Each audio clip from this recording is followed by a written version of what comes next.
Mothers and fathers who've lost a child to online harm. However, Newsweek reports it's now been passed over to another organisation called Parents Together. Meghan Markle is being painted as a walking disaster right now. Debt rumors, legal drama, career collapse. The headlines are loud and relentless. But when you actually track where these claims come from, the story flips fast. And what's really happening is way more uncomfortable than people want to admit. Because the money panic, the lawsuits, and the so-called downfall don't line up the way they're being sold. There's a bigger issue hiding in plain sight, and almost nobody is talking about it. Over the last 5 years, Harry and Meghan have burned through 11 publicists, and that's not normal, even for Hollywood chaos. PR pros are trained to handle pressure, ego, and non-stop mess. So when seasoned veterans keep walking away, it screams deeper problems behind the scenes. The latest exit hit in December 2025 when Meredith Maine bailed after just 10 months. This wasn't some rookie either. She came in with serious credentials from Google and Hulu, the kind of resume meant to lock things down, not flee the building. At the same time, their US-based PR firm Method Communications quietly refused to renew. After that, multiple top American agencies straight up said no to taking them on. Not maybe later, but hard passes. Insiders say the issue wasn't scheduling or conflicts. It was high demands, tight control, and unwillingness to pay elite-level money. In celebrity PR, reputation protection costs real cash, and A-listers know that price. But this situation, different energy entirely. Those PR systems don't work on a bargain budget. Period. But money isn't the only problem here, and insiders say that's where things really went sideways. Former staff describe a chaotic work style with shifting goals and zero clarity. The issue wasn't non-stop media heat. It was trying to keep up with constantly changing demands from the principals themselves. One day it's one direction, the next day it's a full pivot, no warning. Consistency is everything in crisis management. Strategies only work when clients stick to a plan and let professionals do their jobs. When priorities flip overnight, even top-tier teams get stuck playing defense instead of building anything real. That same instability shows up inside their charity, Archewell. From its launch in 2020 through 2024, at least 18 staffers reportedly exited. In December 2025, longtime advisor James Holt walked after nearly a decade, and 3 junior employees were quietly laid off right before the holidays. Now the foundation reportedly runs on a skeleton crew, one senior figure juggling multiple clients with minimal support. Financial filings paint a rough picture too. In 2024, Archewell spent $5.1 million while pulling in just $2.6 million, draining reserves to survive. Expenses spiked hard, largely tied to overseas trips and over $1 million paid to outside consultants, while direct charitable grants stayed relatively small. Against that backdrop, promoting a London-based communications staffer to oversee operations raised serious eyebrows. Trying to manage California-based media from the UK comes with an 8-hour time gap, and that kills fast response in US news cycles. The shift was widely seen as a money move, not a power play, and without solid PR muscle, small issues snowball fast. When there's no trusted team backing projects, selling new ideas becomes a nightmare. Negative stories sit longer, brands stay cautious, and companies don't want controversy messing with their customer base. If nobody's defending the brand, the content ends up talking to an empty room. When the couple first linked up with Netflix, everything clicked because the timing was perfect. In December 2022, their docu-series pulled 81.6 million viewing hours in its first week, becoming Netflix's biggest documentary debut ever. People tuned in out of pure curiosity. It felt exclusive, personal, and raw. But once that curiosity was satisfied, interest dropped off fast. Follow-up projects never hit the same. Live to Lead, featuring names like Ruth Bader Ginsburg and Gloria Steinem, barely registered and never cracked the top 10 anywhere. The concept wasn't terrible. The audience just wasn't looking to them for leadership lessons. Most viewers came for personal drama, not lectures on global change. Even Heart of Invictus in 2023 centered on wounded veterans and the Invictus Games, a cause Prince Harry genuinely supports. Reportedly pulled only around 300,000 views, despite the emotional weight. Part of the problem was straight-up confusion about focus. The project never decided if it was about the athletes or about Harry working behind the scenes, and that lack of direction made it hard for viewers to latch on once the initial release window passed. After that, it quietly vanished from Netflix engagement reports. Then there was Pearl, the animated series Meghan developed about a young girl inspired by powerful women from history. It never even made it to air. Netflix canceled it mid-production in 2022 during company-wide budget cuts, and that loss mattered because it was supposed to prove creative range beyond their own story. Without Pearl, the content slate started looking thin and repetitive. With Love, Meghan was another attempt to widen the audience. The lifestyle series looked polished and featured familiar names like Mindy Kaling and Roy Choi, but results told a different story. It generated about 25.5 million viewing hours and roughly 5.3 million views in early 2025, which sounds decent until you zoom out. The show ranked 389th among all Netflix titles that year, far outside the range that drives subscriptions or real buzz. Polo followed the same script. The 5-part docuseries executive produced by Harry pulled in around 500,000 viewers by mid-2025. Out of more than 260 million subscribers, that number barely registered. Critics were rough, calling it dull and overly focused on wealth and privilege. Audience scores stayed low, and momentum never built past launch week. Spotify told a similar story. The couple signed a reported $20 million deal in 2020, and Meghan's podcast Archetypes launched in 2022 with big names like Serena Williams, Mariah Carey, and Paris Hilton. The concept was clear and professionally made, but after just one 12-episode season, Spotify ended the partnership in 2023. Executives later hinted the output didn't justify the investment. That's the pattern. One massive curiosity hit, followed by fast drop-off. Once the royal drama was told, viewers didn't stick around for leadership talks, lifestyle content, or niche sports. Streaming platforms aren't calling them villains. They're saying something colder. Nobody's watching. And if nobody's watching, nobody's paying. They're not buried in insane debt, but income has dropped fast while expenses stay high. That gap is the real pressure point. Back in 2020, deals with Netflix and Spotify alone were valued around $120 million. It looked endless, but those contracts were always temporary. And now, the clock is loud. Spotify was the first major deal to collapse, and it set the tone.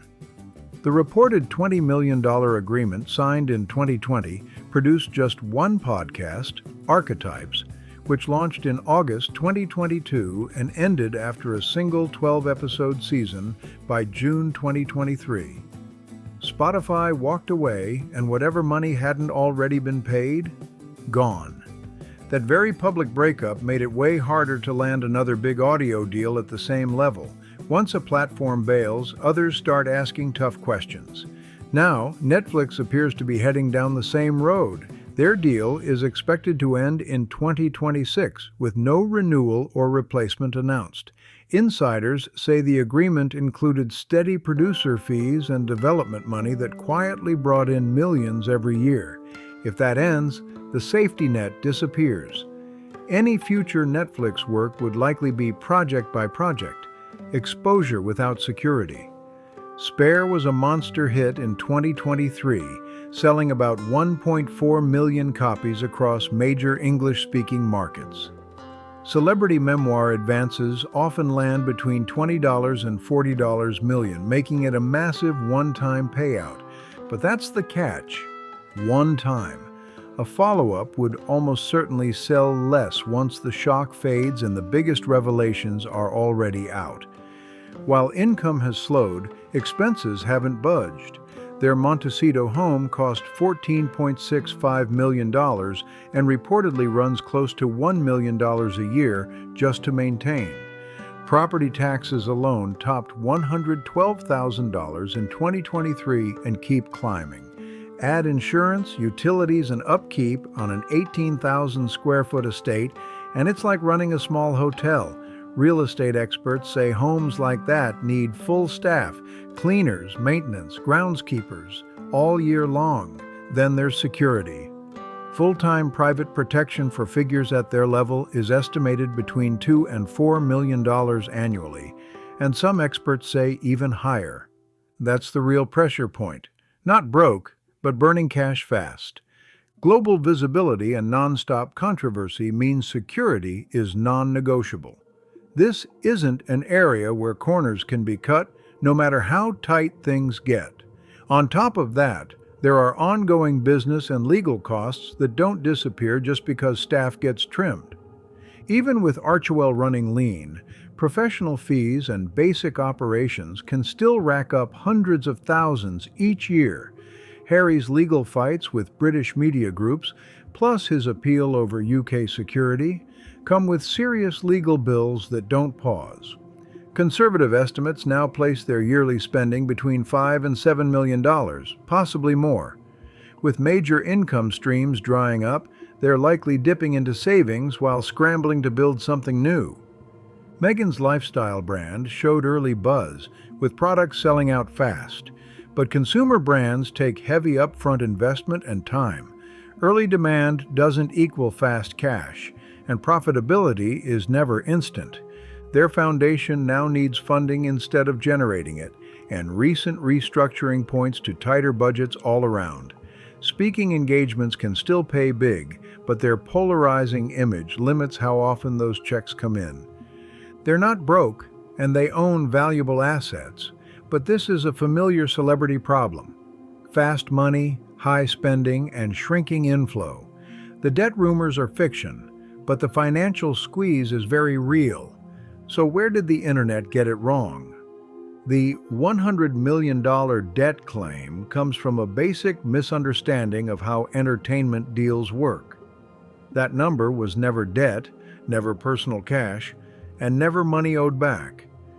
It was the reported value of the 2020 deal with Netflix, covering years of production costs, development budgets, and project-based compensation through their production company. Headline deal numbers don't land in someone's bank account. They describe what a company plans to spend over time, paying crews, marketing shows, funding development, and compensating talent. In deals like this, personal compensation usually lands between 10% and 25% of the total value, spread over several years. That's still serious money, just nowhere near the viral figures people throw around. When the Netflix deal ends in 2026 without renewal, it doesn't mean money is owed or disaster hit overnight. It means a contract ended as designed. Netflix has been pulling back from long exclusive deals across the board, shifting to project-by-project funding. That change has hit many creators, not just them. From Netflix's side, the goal was simple: attention, curiosity, and content during a global moment. And that part, they already got. Another rumor that refuses to die is this idea of sentencing, and it comes straight from legal confusion, not facts. Meghan Markle has not been criminally charged, convicted, or sentenced. Period. No trial, no criminal ruling, no judge handing down punishment. So why does that word keep popping up everywhere? Because crime-style language drives clicks fast. Terms tied to punishment hit emotional nerves before people slow down to check facts.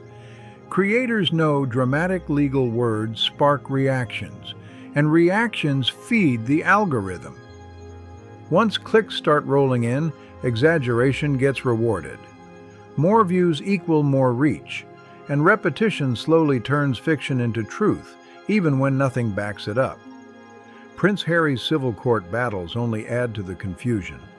In early 2025, he reached a major settlement with a media company over unlawful information gathering, reportedly worth tens of millions of pounds. He brought the case, he won, the company paid. But non-stop talk about courts and lawsuits creates an atmosphere where people assume wrongdoing even when none exists. Right now, Harry has 2 civil actions, one privacy case heading toward 2026, and one appeal over the removal of UK-funded security. In both cases, he's the one suing, not defending criminal accusations. These are civil disputes with money and reputation on the line, not prison sentences. What people are calling sentencing is actually something else entirely. It's market judgment, PR firms declining contracts, streaming platforms not renewing deals, brands choosing distance. Those are business decisions, not legal punishment. Yes, those choices hurt income and influence, but courts aren't involved. Police aren't involved. This is reputational damage, and reputation can still be repaired with smarter moves. The real story isn't imaginary crimes. It's why so many doors are closing at the same time. And here's the wild part: why millions keep sharing headlines they never verify. Fake claims about debt and sentencing pull massive views because outrage spreads faster than truth. That's the machine, and right now it's overheating. Humans are wired to obsess over rule-breaking and consequences. Thousands of years ago, tracking who crossed lines helped people survive. Today, that instinct fuels fascination with celebrity downfalls. Ancient wiring turned modern entertainment. House of Windsor drama hits extra hard. Meghan and Harry started at the very top, and people feel a strange satisfaction watching powerful figures struggle. That's classic schadenfreude. The higher the pedestal, the stronger the reaction. Their choices made the story addictive, leaving royal duties, chasing independence, clashing with major institutions. To many viewers, it looks like self-sabotage. Every move sparks the same question: recovery or further spiral? They're also morally complicated, which keeps attention locked in. Meghan faced racism and intrusive press coverage that earns real sympathy. At the same time, critics see entitlement and tone-deaf decisions. One set of facts, 2 totally different reactions. Add royalty into the mix. Inherited power, wealth, old institutions, and emotions spike even higher. Meghan's identity as a biracial woman inside a mostly white institution adds another layer of tension. Then there's the wealth gap. A $14.65 million mansion and massive deals clash hard with everyday struggles. And that contrast fuels fascination and resentment at the same time. Parasocial attachment seals it. Fans feel like they know them. When controversial choices happen, it feels personal, like watching friends mess up. And that keeps people clicking and arguing. Creators know exactly what they're doing. Headlines screaming "sentenced" or $100 million in debt aren't accidents. They're bait. Algorithms reward emotion, not accuracy. So what's actually happening? The truth sits in the middle. This isn't the clickbait fantasy of total collapse, but it's not a clean comeback either. The next 6 to 12 months are critical for Harry and Meghan. Money decisions, family ties, career focus, all of it matters. A major pressure point is Harry's UK security appeal in early 2026. If protection is restored, it removes a massive barrier to returning to Britain. That could open doors with King Charles III and allow Meghan to attend the Invictus Games in Birmingham in 2026, their first major UK appearance together in years. If the appeal fails, public absence stays justified, but it risks locking them into a permanent victim narrative that fuels backlash. Financial pressure is another ticking clock. Without new income, lifestyle cuts or uncomfortable deals become more likely. Spending millions a year adds up fast. Their kids add emotional urgency too. Family bonds can still be repaired, but that window won't stay open forever. If a turnaround happens, it'll require real change, consistency, focus, professional discipline. Another path is lowering visibility and rebuilding credibility in one lane instead of chasing everything. The most likely outcome? A slow fade, still famous, still talked about, but drifting without major wins as public interest cools. This isn't about fake debt or imaginary sentencing. It's about two people who bet everything on a strategy that didn't land and are now dealing with consequences they didn't expect. So what happens next?